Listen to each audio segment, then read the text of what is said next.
எல்லோருக்கும் வணக்கங்க. நல்லதா பேசுறேன். Welcome to Jakkamma channel. என்னுடைய சேனலுக்கும் ரோஸ் பெஸ்டி ஃபெர்டிலைசருக்கும் நிறைய பேர் சப்போர்ட் பண்ணிட்டு இருக்கீங்க. ரொம்ப ரொம்ப தேங்க்ஸ் அவங்க எல்லாருக்கும். இன்னைக்கு நம்ம வீடியோல என்ன டாபிக் பத்தி பார்க்க போறோம்னா, ரொம்ப இன்ட்ரெஸ்டிங்கான டாபிக் தான். வேற என்ன பத்தி சொல்ல போறேன்? ரோஜா செடியை பத்தி தான் சொல்ல போறேன். அதாவது உங்களோட செடிகள்ல மட்டும் எப்படிங்க இவ்வளவு பூக்கள் பூக்குது அப்படின்ற மாதிரி நிறைய பேர் எனக்கு மெசேஜ் பண்றாங்க, ஃபோன்ல கேட்குறாங்க. அவங்களுடைய கேள்விக்கு தான் இந்த வீடியோ பதிலா இருக்க போகுது.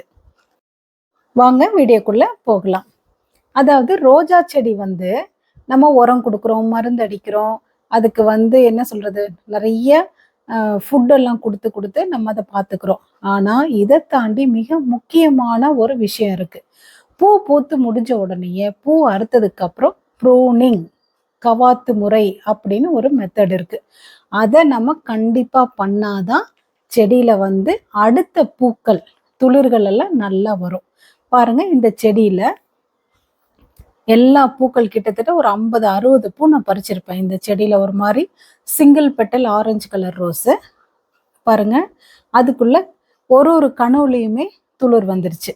நம்ம இன்னும் கட் பண்ணியே விடலை, அதுக்குள்ளாரையே துளிர் வர ஆரம்பிச்சிருச்சு பாருங்க. இப்போ இந்த மாதிரி தான் நீங்க ப்ரூனிங் பண்ணி விடணும். அதாவது செடிகளை எப்பயுமே ரொம்ப ஹைட்டா வச்சுக்காம ஒரு 2 அடி, மேக்சிமம் 1.5 அடியில இருந்து 2 அடிக்குள்ளார நீங்க மெயின்டைன் பண்ணிக்கிட்டீங்கன்னாக்க நமக்கு வசதியா இருக்கும். அதாவது துளிர்களும் நிறைய வரும், பூக்கள் மொட்டுக்கள் எல்லாமும் நிறைய கிடைக்கும். பாருங்க, இந்த மாதிரி நல்லா பொறுமையா கட் பண்ணி விடுங்க. அதாவது இந்த ப்ரூனிங்க்கு மட்டும் கொஞ்சம் டைம் எடுத்துக்கணும் நம்ம. ஏன்னா டைம் எடுக்கும். டக்கு டக்குன்னு நம்ம உரம் கொடுக்குற மாதிரி சும்மா கொஞ்சம் கொஞ்சமாக போட்டுட்டு போயிட முடியாது. பொறுமையாக கட் பண்ணி விடணும். அதே சமயத்தில் முள்ளுலாம் நம்ம கையில் நல்லாவே குத்தும். நிறைய முள் குத்தி இருக்குது எனக்கு. பாருங்க, இந்த மாதிரி பொறுமையாக ப்ரூனிங் பண்ணி விடுங்க. துளிர் இருந்தாக்க ரொம்ப பெரிய துளிராக இருந்தால் விட்டுருங்க. இல்லை அப்போதான் சின்ன சின்ன துளிராக இருந்தால் அதையும் சேர்த்தியே கட் பண்ணி விட்டுருங்க. ஏன்னா கட் பண்ணி விட்டோம்னா மறுபடியும் அதுல இருந்து துளிர் வரதான் போகுது. ஓகேங்களா? பொறுமையா பாருங்க. இது மாதிரி கட் பண்ணி விடும்போது செடிகள் அடர்த்தி ஆகும். ஏன்னா பக்க கிளைகள் ஜாஸ்தி வரும். அப்போ செடிகள் நல்லா புஷியா நமக்கு கிடைக்கும். பாருங்க, இந்த மாதிரி கட் பண்ணிட்டு முத்தின இலைகள் எல்லாம் இப்படி உருவி விட்டுறணும். பார்த்து உருவுங்க, முள்ளெல்லாம் நல்லாவே குத்தும். இல்லைன்னா கத்திரியில கூட அப்படி அப்படியே கட் பண்ணி விட்டுருங்க. அந்த இலைகளை கூட கையில கில்லாம அது மாதிரி கட் பண்ணிருங்க. அப்படி இருந்த செடி பாருங்க எப்படி ஆயிருக்குன்னு. ஸோ இந்த மாதிரி பொறுமையா இலைகளை உருவி விட்டுருங்க. ஓகேங்களா? இதே மாதிரி தான் நான் எல்லா செடிகளையுமே கிட்டத்தட்ட என்கிட்ட ஒரு 150 ஒரு 180 ரோஸ் பிளான்ட்ஸ் இருக்குது. பொறுமையாக நான் கட் பண்ணணும். இங்கே பாருங்க, ஒரு செடியிலேயே எவ்வளவு வேஸ்டேஜஸ் வந்திருக்கு பாருங்க. இப்போ இது அத்தனைக்குமே தான் நம்ம கொடுக்குற உரங்கள் எல்லாம் போயிட்டு இருக்கும். புரியுதுங்களா? ஸோ இந்த மாதிரி நம்ம கழிவுகள், அந்த வேஸ்டேஜஸை கட் பண்ணி எரியும் பொழுது அதுக்கு போக வேண்டிய சத்துக்கள் எல்லாமே நம்மளுடைய மெயின் ரோஜா செடிக்கு போகும். அப்போ என்ன ஆகும்? துளிர்கள் நிறைய வரும், மொட்டுக்களும் நிறைய வரும். நம்ம செடிகளை ஐயோ எல்லாம் நல்லா இருக்கே அப்படின்னு சொல்லிட்டு நம்ம இஷ்டத்துக்கு விட்டோம்னா அதுக்கு வேஸ்டா சத்துக்கள் போகும். கொஞ்சம் கொஞ்சம் இலைகளை விட்டுருங்க, ஒன்றும் தப்பு கிடையாது. மொட்டை அடிக்கணும்னு கிடையாது, கொஞ்சம் கொஞ்சம் இலைகளை விட்டுறலாம். பாருங்க, இதுல எல்லாம் நான் அப்படிதான் விட்டுருக்கேன். எல்லா ரோஜா செடிகளையும் பொறுமையா கட் பண்ணி விட்டேன் பாருங்க.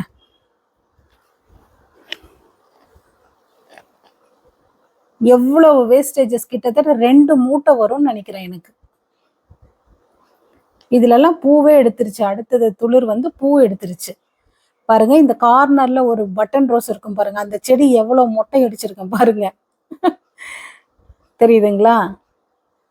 ஸோ இது மாதிரி நம்ம ப்ரூனிங் பண்ணணும். சும்மா ப்ரூனிங் பண்ணணும்னா மேலாக இருக்கிற 2 இலைகளை மட்டும் கட் பண்ணி விடுறது கிடையாது. பாருங்க, இது அந்த எல்லோ கலர் ரோஸ் எவ்வளவு பஞ்சா பூத்து இருந்துச்சு, போன வீடியோல பார்த்துருப்பீங்க. இப்போ பாருங்க, சுத்தமா கட் பண்ணிட்டேன். பாருங்க, இதுல எல்லாம் அடுத்த துளிரே எப்படி மொட்டை வந்துருச்சு பாருங்க. அப்போ நம்மளுடைய மண் எந்த அளவுக்கு ஃபெர்டைல் மண்ணா இருக்குன்னு நீங்க யோசிங்க. ஏன்னா நம்ம மாத்தி மாத்தி உரங்கள் கொடுக்க அந்த மாதிரி மண்ணு வந்து உர மண்ணா மாறிடுச்சு. இந்த செடியில பாருங்க பேசில் ரூட்டு எவ்வளவு சூப்பரா வந்திருக்கு பாருங்க. வந்துட்டு அதுல கொத்த மொட்டே விட்டுருக்கு பாருங்க. ஆனா நான் இப்பதான் அதை ப்ரூனிங்கே பண்ணி விடுறேன். இதெல்லாம் எதுக்கு பொறுமையா உங்களுக்கு காமிக்கிறேன்னா, இந்த மாதிரி செடிகளினுடைய வளர்ச்சியும் அதனுடைய தன்மையையும் முதல்ல நம்ம புரிஞ்சுக்கணும்.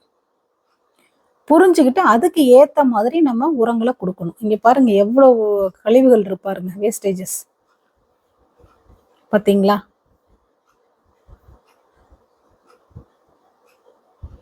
இந்த செடி வந்து பெரிய செடியா இருந்துச்சு, நல்லாவே முழுமையாவே மொட்டை அடிச்சு விட்டுட்டேன்னு வைங்களேன். இப்போ நம்ம உரம் கொடுக்கலாம். இந்த மாதிரி மண்ணை லைட்டா கிளறி விட்டுக்கணும். ரோஸ் பெஸ்டி நேத்து பார்சல் போக மீதி ஒரு 2 கிலோ பக்கம் இருந்துச்சு. அது கூடவே நான் எல்லா செடிகளுக்கும் சேர்ந்த மாதிரி உரம் ரெடி பண்ணிட்டேன். பாருங்க இந்த மாதிரி முதல்ல மண்ணை கிளறி விடணும். மண் எப்படி பொல பொலன்னு இருக்கு பாருங்க நம்ம மண்ணு. இந்த மாதிரி உங்க மண்ணு இருக்கான்னு செக் பண்ணிக்கோங்க. இல்லைன்னா கொஞ்சமா அந்த மண்ணு கூட கொக்கோ பீட்டும் மண்புழு உரமும் கலந்து கொஞ்சம் லூஸ் பண்ணி விட்டுட்டு இது மாதிரி கொத்தி விட்டீங்கன்னா இந்த மாதிரி பொல பொலன்னு இருக்கும்.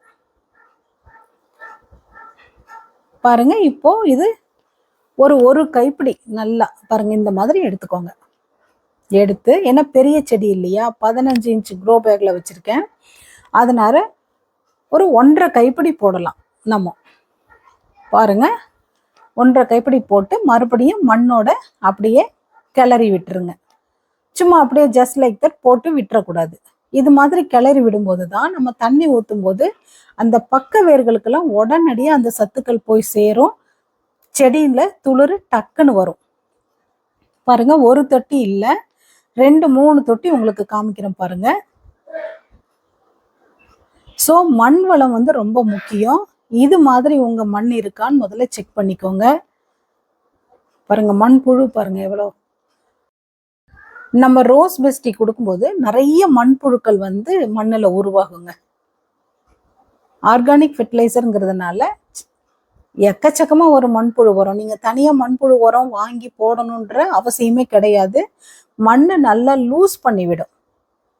ஸோ நம்ம அடிஷ்னலாக கொஞ்சம் வீக்லி ஒன்ஸ் இந்த மாதிரி கொத்தி விட்டோம்னாக்க இன்னும் நல்லா காற்றோட்டமாக மண் மாறும் பொழுது அந்த வெள்ளை வேறு, கிளை வேர்கள், அப்புறம் ஆணி வேர், இதுக்கு எல்லாத்துக்கும் நல்லா காற்று போகும்போது செடி சும்மா சூப்பராக வரும். நம்ம இதெல்லாம் பண்ணணும், பண்ணாதான் வரும். சும்மா உங்களோடதுல மட்டும் பூ எப்படி வருதுன்னு கேட்கறது பெரிய விஷயம் கிடையாதுங்க. இந்த மாதிரி சின்ன சின்ன சின்ன விஷயங்கள் எல்லாம் நம்ம அதுக்கு பண்ணும்போது தான் அந்த செடிக்கு தேவையான வசதிகள் பண்ணும்போது தான் அது ஆட்டோமேட்டிக்கா அது நல்லா ப்ளூம் ஆகும். பாருங்க இது இன்னொரு தொட்டி பக்கத்திலே இருக்கு இல்லையா, அந்த சிகப்பு கலர் ரோஸ் சொல்லுவோம் பாருங்க. எவ்வளவு பெரிய மண்புழு பாருங்க. இதுல நிறைய மண்புழுங்க. இதுல தோண்ட குத்த குத்த வந்துகிட்டே இருக்கு. அது நல்லா பெருசு பெருசாவே இருக்குது. அங்க பாருங்க பாத்தீங்களா,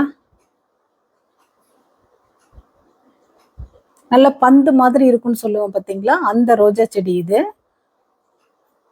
ஸோ இது மாதிரி நல்லா கிளறி விட்டு இதுக்கும் நல்லா 1.5 கைப்பிடி அந்த மாதிரி உரம் கொடுத்துடலாம்.